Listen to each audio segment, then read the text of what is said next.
Curly Joe Derita said bad things about the Three Stooges until he died. Joseph Wardell was born in Philadelphia, Pennsylvania, on July 12, 1909. He is better known by his stage name, Joe Derita.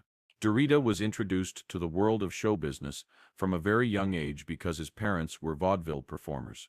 Because Joe grew up in a family like this, it was only normal that he would become like his parents. His dad was a comedian, and his mom was a dancer, giving him a background for his early interest in the performing arts. Some of the best comedians and actors of his time learned their trade on the tough vaudeville circuit, which Derita was already working his way through when he was in his teens. Derita's early work was marked by how well he could play a lot of different instruments. People loved seeing him in vaudeville shows across the country because he could do slapstick comedy, act, sing, and do physical stunts. The broad physical humor that was popular in vaudeville affected his comedy. He quickly became known for being able to make people laugh with his expressive face and flexible body. During the 1930s and 1940s, Derita worked as a performer in many burlesque shows and comedy acts. These shows helped him improve his skills and create a style of comedy that mixed slapstick with quick wit. Coming on as Joe Besser's replacement in The Three Stooges in 1958 was his big break. Who had quit the group. At that point, The Three Stooges had already had a number of band changes. When the group first started, it was Moe Howard, his brother Shemp, and Larry Fine. Curly Howard left and later tragically died, and Shemp Howard came back and later died. While Shemp was gone, Joe Besser joined the group for a short time, but when he left, the Stooges needed a new member. Derita was a perfect choice for the part, because he had done burlesque and slapstick comedy before. When Derita joined, the act was moving from making short films to making full-length movies. He also looked a little different from Curly and Shemp, the dogs that came before him. Derita was called Curly Joe to connect him with the famous Curly Howard.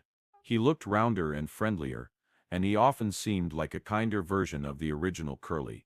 He wasn't as loud or crazy as Curly when he was making jokes, but he brought a special charm to the part, and fans loved how he could do physical comedy.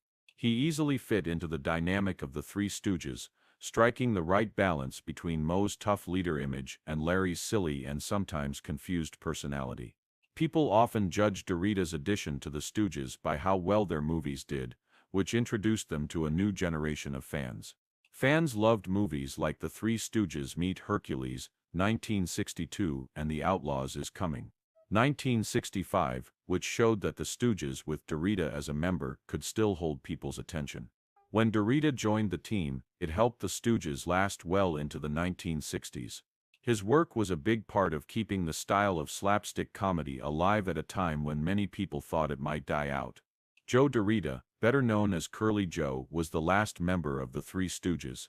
The comedy group was already very popular before he joined. Derita was angry at the Stooges for a long time, especially about how he was treated and seen within the group, even though he helped the group's legacy live shows and movies. He became more angry toward the group as he got older, and he often said bad things about them until he died. The way it worked and the fame they got, which he thought cost him personally.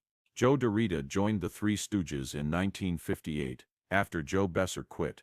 He took over the role that Curly Howard became famous for. Curly Joe, the role he played, was meant to be a kinder version of Curly Howard for a younger audience in the 1960s. But Derita never really got used to the comedy style that made the Three Stooges famous. Curly and Shemp Howard, who came before him, were great at chaotic, violent physical comedy.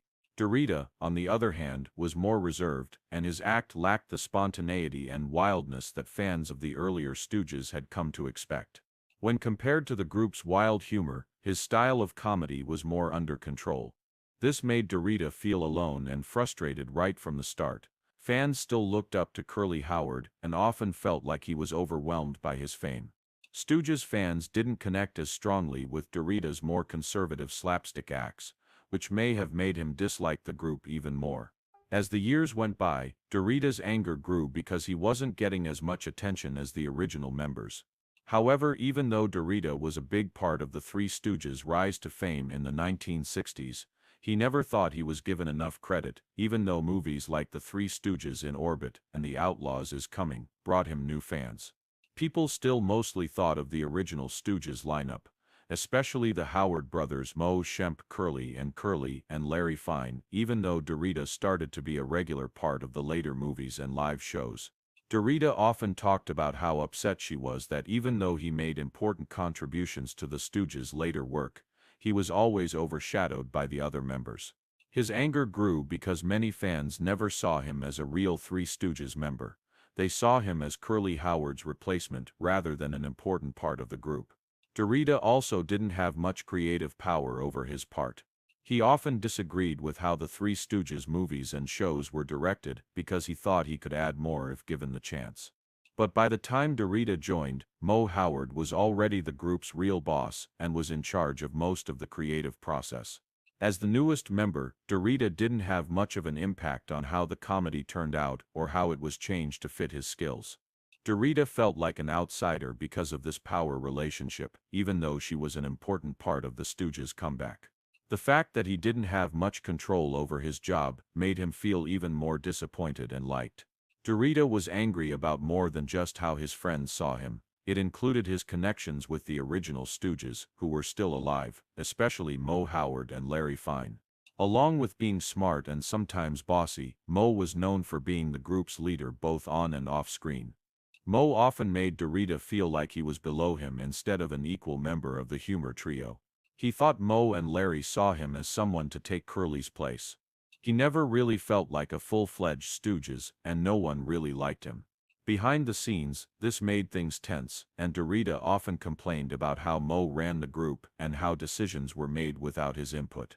Even though Larry Fine was less moody than Moe, he didn't seem to connect with Derita the way the original Stooges did. Derita sometimes felt alone when Moe and Larry were having fun together.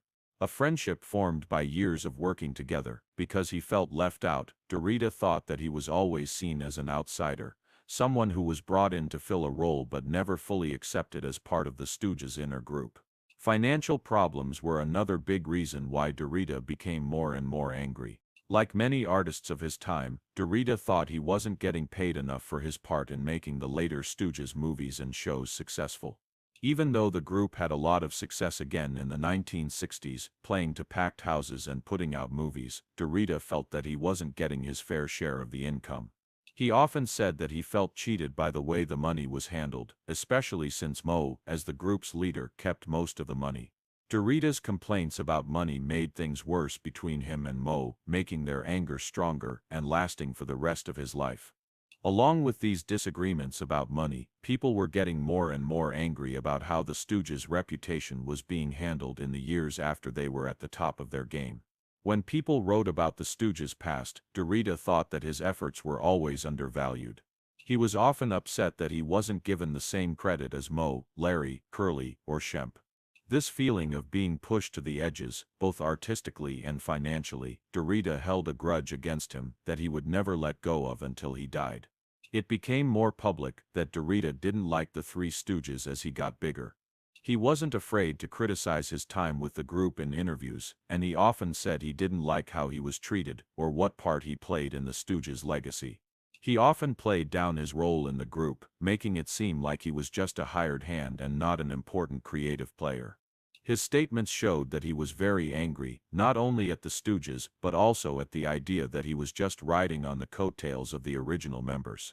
These complaints didn't go away until Derita's death in 1993. By that time, he had grown very distant from the Three Stooges brand. Derita's lasting impact was tainted by his anger, even though his work with the Three Stooges brought him success and fame. He did not see his time with the group as a time of victory. Instead, he saw it as a time of personal frustrations, disappointments, and feelings of not being respected.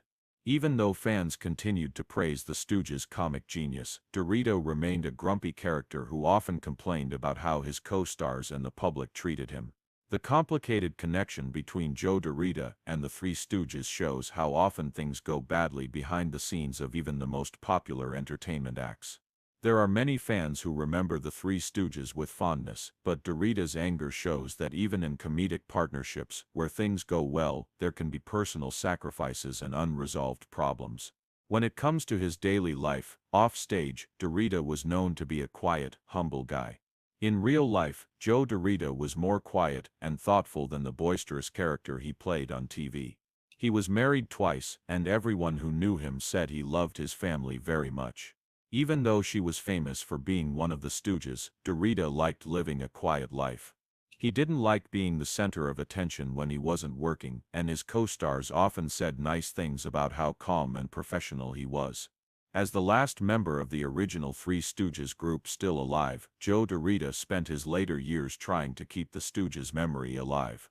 He went to conventions, fan events, and sometimes did interviews. He was always grateful for the fans who still liked the Three Stooges' style of humor. Derita did a lot to make sure that people would remember how funny the Three Stooges were, and his part in their history is important for keeping the spirit of slapstick comedy living for future generations. Before he died on July 3, 1993, at the age of 83, Joe Derita made a lot of people laugh. Even though he joined the Three Stooges later in their career, he made a huge difference for the better. The group got a new member with Derita's unique style and charm. He fit right in with the comedy act that was already famous when he joined. People still love his turn as Curly Joe in the Three Stooges. His work continues to entertain people all over the world.